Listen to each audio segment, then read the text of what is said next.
आज हम एक ऐसी ग्राउंड रिपोर्ट की बात कर रहे हैं जो सीधे नोएडा से आई है।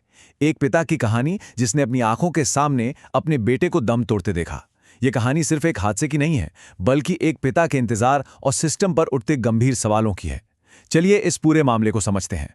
2 घंटे, ये सिर्फ गुजरता हुआ वक्त नहीं है।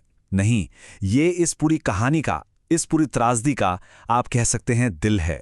ये वो 120 मिनट थे जिनमें शायद एक जिंदगी बच सकती थी। ये वो 120 मिनट हैं जिसमें एक पिता, एक बाप मदद के लिए गिड़गिड़ाता रहा, जबकि उसका बेटा एक नाले में अपनी जिंदगी की जंग लड़ रहा था।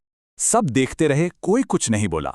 सोचिए, एक पिता की सारी बेबसी, सारा दर्द इन चंद शब्दों में सिमट गया है।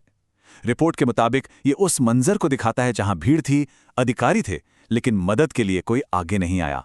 और यही चुप्पी शायद इस कहानी का सबसे दर्दनाक हिस्सा है। तो अब आते हैं इस कहानी के सबसे मुश्किल हिस्से पर, उन 2 घंटों की बेबसी पर। यह सिर्फ एक बच्चे की डूबने की कहानी नहीं है। नहीं, ये उस पिता की टूटती उम्मीदों की भी कहानी है जो अपनी आंखों के सामने ये सब होता हुआ देख रहा था। ये इस घटना का सबसे कच्चा और भयावह सच है। नोएडा में एक खुले नाले में घिरे अपने बेटे को एक पिता 2 घंटे तक डूबते हुए देखता रहा। ये सोचना भी, इसकी कल्पना करना भी कितना मुश्किल है कि उस पिता पर उस वक्त क्या बीत रही होगी। तो सवाल उठता है कि आखिर ये सब शुरू कैसे हुआ। अक्सर बड़ी बड़ी त्रासदियों की शुरुआत ना एक बहुत छोटी, एक अनचाही घटना से होती है। आइए देखते हैं कि उस दिन हुआ क्या था। कहानी की शुरुआत एक बिल्कुल आम दिन की तरह होती है। एक बच्चा है जो खेलते खेलते या शायद गलती से एक खुले नाले में गिर जाता है। देखिए, ये एक ऐसा हादसा है जो शायद किसी भी शहर में कहीं भी हो सकता है, लेकिन इसके बाद जो हुआ वो इसे एक असाधारण त्रासदी बना देता है। बच्चे के गिरने के फौरन बाद ही मदद के लिए चीख पुकार शुरू हो गई थी, लेकिन क्या वो पुकार, वो आवाज सही कानों तक पहुंची? और अगर पहुंची भी तो फिर उस पर कोई एक्शन क्यों नहीं हुआ? जरा इस टाइमलाइन पर गौर कीजिए। बच्चा नाले में गिरता है और तुरंत शोर मच जाता है। सिर्फ 15 मिनट के अंदर अधिकारियों को खबर कर दी जाती है।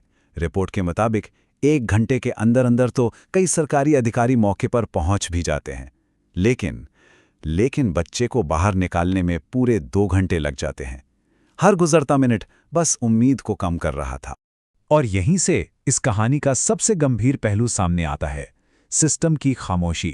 जब मदद की सबसे ज्यादा जरूरत थी, तब कथित तौर पर पूरा का पूरा तंत्र ही चुप हो गया। ग्राउंड रिपोर्ट का यह दावा सच में दिल दहला देने वाला है।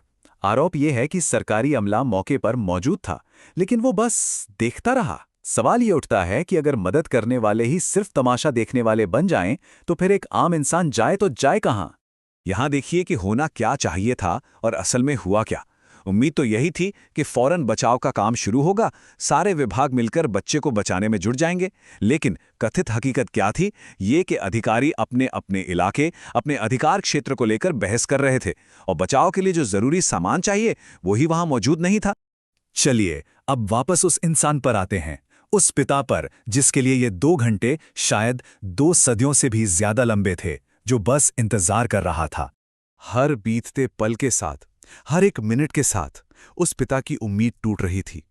वो सिस्टम से, लोगों से, शायद ऊपर वाले से बस एक चमत्कार की आस लगाए बैठा था। लेकिन उसकी आंखों के सामने सिर्फ उसकी उम्मीद ही नहीं, उसका बेटा भी डूब रहा था।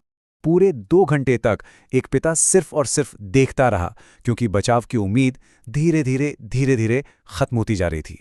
ये उस सिस्टम की नाकामी को दिखाता है जिसे हम सबकी रक्षा के लिए बनाया गया है।